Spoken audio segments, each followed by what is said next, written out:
The town of Ravens Hollow slumbered under a veil of tradition and silent grudges. Aria Grayson had lived her whole life within its walls, where her every move seemed to echo through the gossipy cobblestone streets. The daughter of Mayor Grayson, she bore the weight of a reputation she had not asked for, a perfect, obedient young woman who upheld the family name. But tonight was different.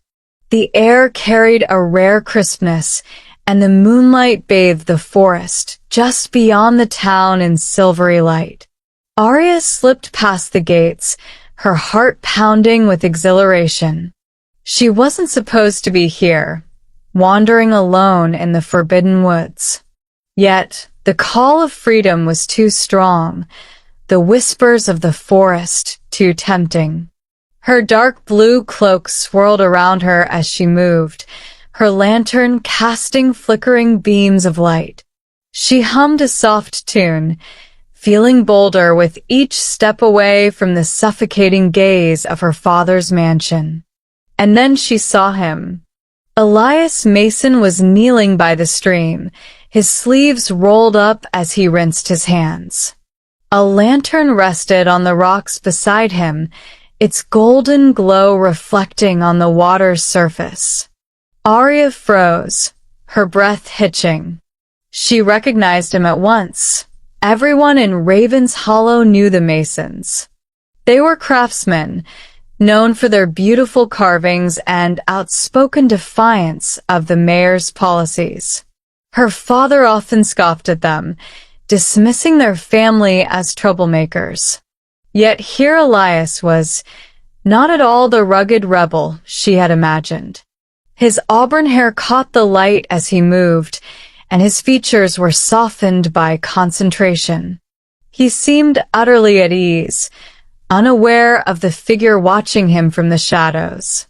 A branch cracked under Aria's foot. Elias turned sharply, his piercing green eyes locking onto hers. For a long moment, neither of them moved. "Who's there?" he called, his voice steady but low. Aria hesitated. She could feel her pulse thrumming in her ears. Finally, she stepped forward, her hood slipping back to reveal her face. Elias blinked, clearly taken aback. "Miss Grayson?" His tone held both surprise and suspicion. "I didn't mean to intrude," Aria said quickly, her cheeks flushing. I was just walking." Elias rose to his feet, brushing off his hands on his trousers. "Walking? At this hour? In these woods?" He tilted his head, a small smile tugging at the corner of his lips. "Do you always court danger so boldly, Miss Grayson?" Her blush deepened, but she squared her shoulders. "Do you always question strangers so boldly, Mr. Mason?" He chuckled, and the sound was warm, disarming. "Touché?"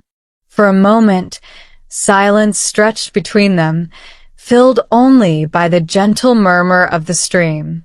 Aria found herself studying him, his relaxed posture, the faint scars on his hands, the way his smile seemed to light up his entire face.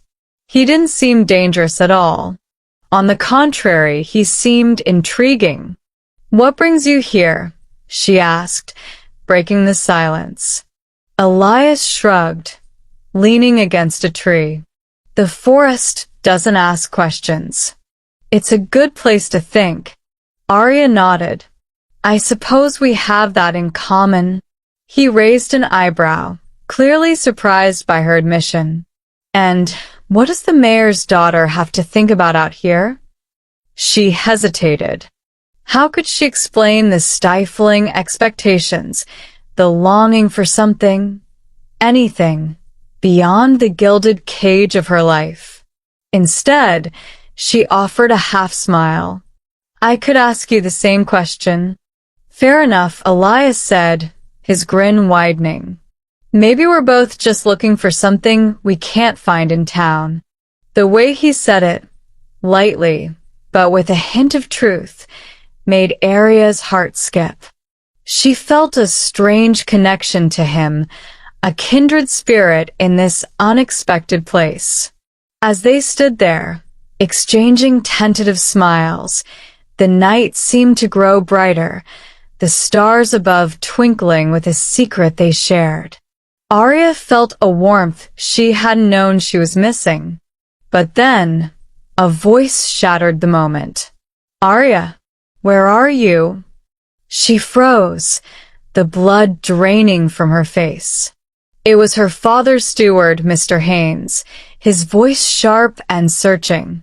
The sound came closer, accompanied by the rustle of leaves and the crunch of boots on the forest floor. Elias's expression hardened, and he stepped back, retreating into the shadows. "You should go," he whispered urgently. "They can't see us together." Arya hesitated, torn between the sudden ache of leaving and the fear of being caught. The footsteps grew louder, more insistent. "Go," Elias urged again, his eyes flicking toward the direction of the approaching voice. "I'll cover your tracks." She nodded reluctantly, pulling her hood back up. "Thank you," she whispered before hurrying into the darkness. As she ran, her heart pounding, she cast one last glance over her shoulder.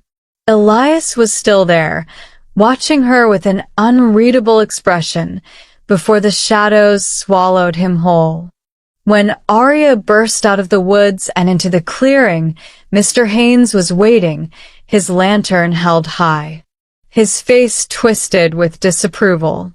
"Miss Grayson," he snapped, "what were you thinking, wandering out here alone? Your father will hear of this." She ducked her head, murmuring a soft apology. But her thoughts were elsewhere, on the boy by the stream and the way he had looked at her, as though he truly saw her. Little did she know, the choices she had made tonight would set into motion a chain of events that would change her life forever. Behind her, in the forest's shadowy depths, Elias crouched low, his eyes narrowing as he spotted something glinting in the underbrush. It was a silver pin, a Grayson family crest, left behind in her hurried escape. Before he could react, a low growl echoed through the trees, and a dark figure stepped out of the shadows, blocking his path.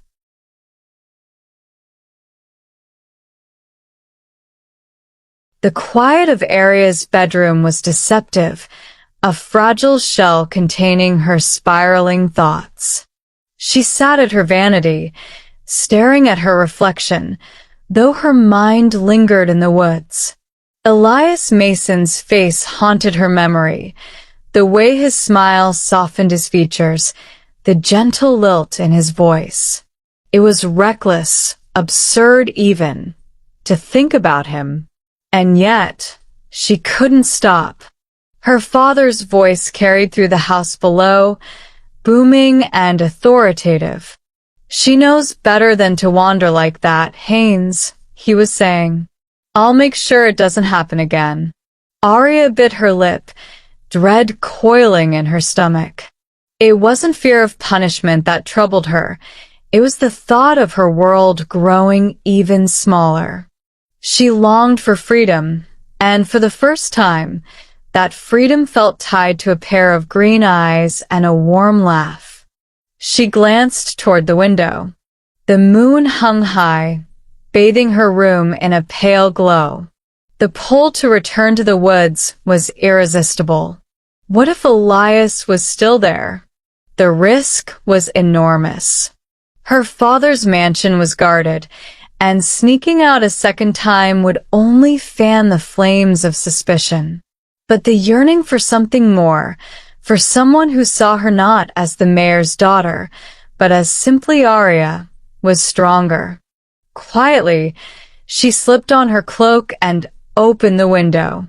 The cool night air kissed her face as she climbed out, landing softly in the garden below. She moved with practiced ease, her years of evading the watchful eyes of her father's staff serving her well. Elias hadn't gone home. He couldn't. He sat on a fallen log by the stream, the silver Grayson family crest pin glinting in his hand. Its intricate design, a falcon clutching an olive branch, was unmistakable. He turned it over thoughtfully, his mind racing. Aria Grayson was the last person he had expected to meet in the woods. The Graysons and the Masons were locked in a silent war, one that had festered for decades. No one seemed to remember the exact origin of the feud, but it was deeply rooted in power, pride, and betrayal. His family's defiance of the mayor had always been a point of pride for Elias. But now, it felt like a barrier, a chasm between him and the girl who had stolen into his thoughts.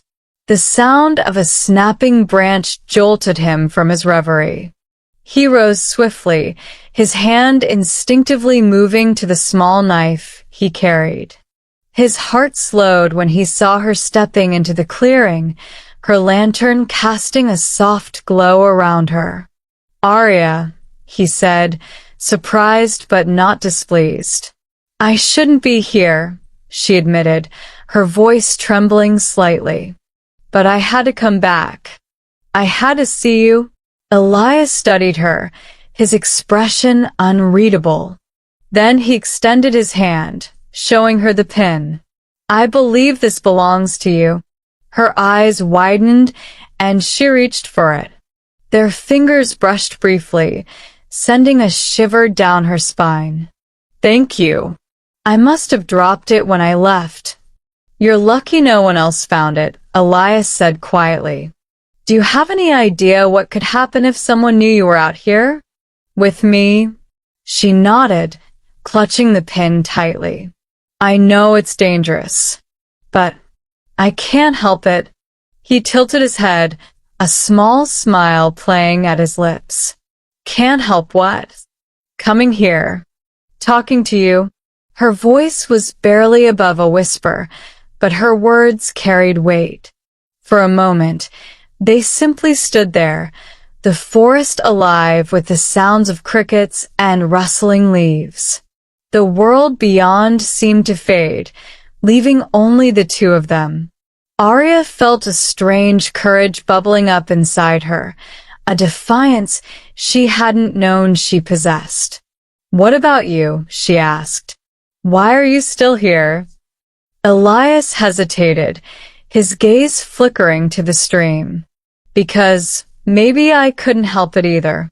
The confession hung between them, electric and raw.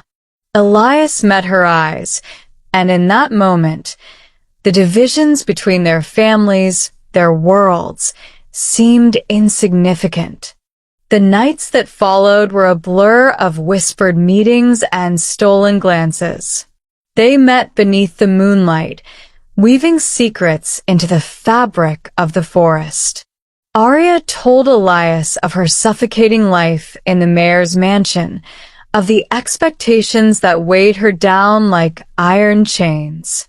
Elias, in turn, spoke of his family's struggles, the constant battles to keep their workshop running, the resentment that burned like a low flame in the town's underbelly.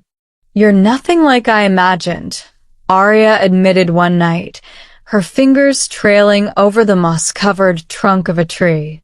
"I thought you'd be, I don't know, angry, bitter." Elias chuckled, leaning against a nearby tree. "I thought you'd be entitled and shallow. Funny how wrong we both were." She laughed softly, the sound like music in the stillness. It was moments like these that made Elias forget the risks, forget the looming shadow of their family's feud. But the risks were real. It was late one evening when Elias returned home to find an envelope slipped beneath the door of the Mason family workshop. His name was scrawled across it in jagged handwriting. He hesitated before opening it, his gut twisting with unease. The note was brief, but chilling. Stay away from her, or face the consequences. Elias' jaw clenched as he crumpled the paper in his fist. Who had written it? How had they found out? His mind raced with possibilities, but the answers eluded him. He thought of Arya, her laugh, the way her eyes lit up when she spoke of her dreams. The thought of losing her, of giving up what they had, was unbearable. But he couldn't ignore the threat. Someone was watching, waiting for him to slip. And the cost of being discovered could be more than either of them was prepared to pay. That night, as Elias sat alone in the workshop, the shadows seemed to press closer, the air thick with foreboding. He stared at the crumpled note on the table, his resolve hardening.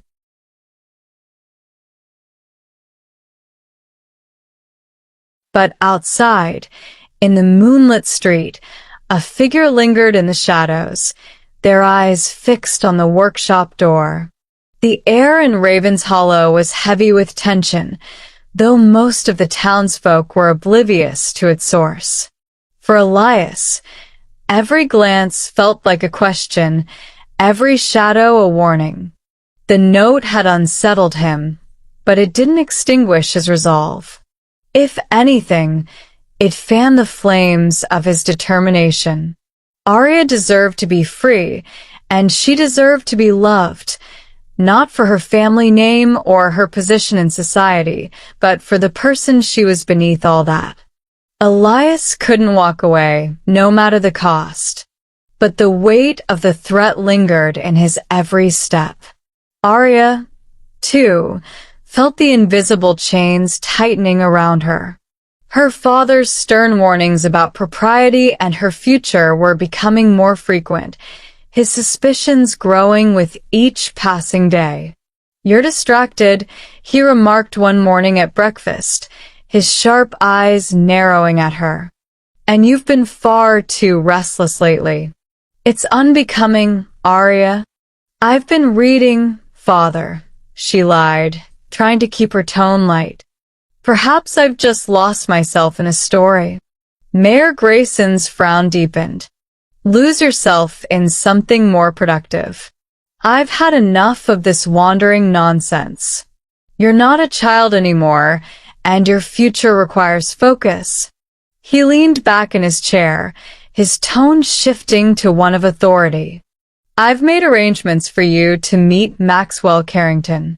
His family is respected, and a match with him will secure your place as a true Grayson." Arya's stomach dropped. Maxwell Carrington. The name alone conjured memories of a spoiled, arrogant boy she had once known, now grown into a man who seemed to embody the worst of Ravenshallow's elite. "I don't want to marry Maxwell," she said, her voice barely above a whisper. Her father's gaze turned icy. "You will do what is best for this family, Arya. That is your duty." Duty. The word echoed in her mind, sharp and bitter. That evening, Arya slipped away once more, her thoughts tangled and her heart racing. She found Elias waiting for her by the old oak tree near the chapel ruins. His expression softened as he saw her approach, but it quickly darkened when she recounted her father's plans. "Maxwell Carrington?" Elias scoffed. "That pompous idiot who treats people like property? He's worse than your father." Arya nodded, her frustration bubbling over. "I can't let this happen, Elias." "I won't. But what choice do I have? He'll never listen to me." Elias reached for her hands, his grip firm and steady. "We'll figure this out. Together. I promise you." His words calmed her, though doubts still lingered. "What about the note?" she asked, her voice low. "Do you know who sent it?" Elias shook his head, his jaw tightening. No. But someone knows about us, and they want to keep us apart. That's why we have to be careful. Careful, she repeated, a bitter edge to her voice. Careful won't stop my father from forcing me into a marriage I don't want. Elias hesitated, then spoke with quiet conviction. Meet me tomorrow night. The abandoned chapel just outside town. We'll talk more there, away from prying eyes. We'll find a way out of this, Arya. I swear it. Arya nodded, holding on to the fragile hope his words offered. The next day passed in a haze of tension. Arya played her part, attending tea with her father's acquaintances and feigning interest in trivial gossip. Inside, her mind churned, counting the hours until she could meet Elias again. Meanwhile, Elias worked at the family workshop, his hands carving intricate patterns into wood, though his thoughts were far from his craft. He kept the crumpled note in his pocket, a constant reminder of the danger surrounding them. As dusk fell, Elias prepared to leave for the chapel. But as he stepped out of the workshop, 2 guards blocked his path. Elias Mason, one of them barked. You're under arrest. Elias blinked, stunned. For what? Theft, the guard replied, his tone cold. A shipment of goods went missing from the mayor's warehouse, and your family's been implicated. That's ridiculous. Elias protested. We've done nothing. Before he could finish, the other guard grabbed his arm, twisting it behind his back. Save your excuses, the first guard growled. You can explain it to the mayor. Elias struggled, fury boiling in his veins. This was a setup, a calculated move to remove him from Arya's life. As the guards dragged him away, Elias' mind raced. He couldn't let this stop him. He had to get to the chapel. He had to warn Arya. Arya arrived at the chapel just as the last rays of sunlight faded. The crumbling stone walls and overgrown vines gave the place an air of melancholy, but she felt comforted by its solitude. She paced nervously, glancing toward the path Elias would take. The minutes stretched into what felt like hours, and still, there was no sign of him. Elias, she called softly, her voice echoing in the empty space. The chapel remained silent. A chill ran down her spine as she heard footsteps, heavy and deliberate, approaching from the darkness. Her heart leapt, but the figure that emerged from the shadows wasn't Elias. It was Maxwell Carrington. Arya, he said smoothly, his smile thin and predatory. Your father told me you might be prone to sneaking off. Imagine my surprise when I found you here. Arya took a step back, her pulse quickening. What do you want, Maxwell? He chuckled, his tone dripping with condescension. I want what's best for you, of course. And sneaking around in the dead of night? Hardly befitting a future Carrington bride. I'm not marrying you, she said firmly, though her voice shook. Maxwell's smile vanished, replaced by a cold glare. You'll do as your father says. You don't have a choice, Arya. From outside the chapel, a distant shout echoed through the night, Elias' voice, filled with desperation. But before Arya could react, Maxwell stepped closer, his hand gripping her arm as his expression darkened. You don't need to worry about him, Maxwell said quietly. He won't be coming for you.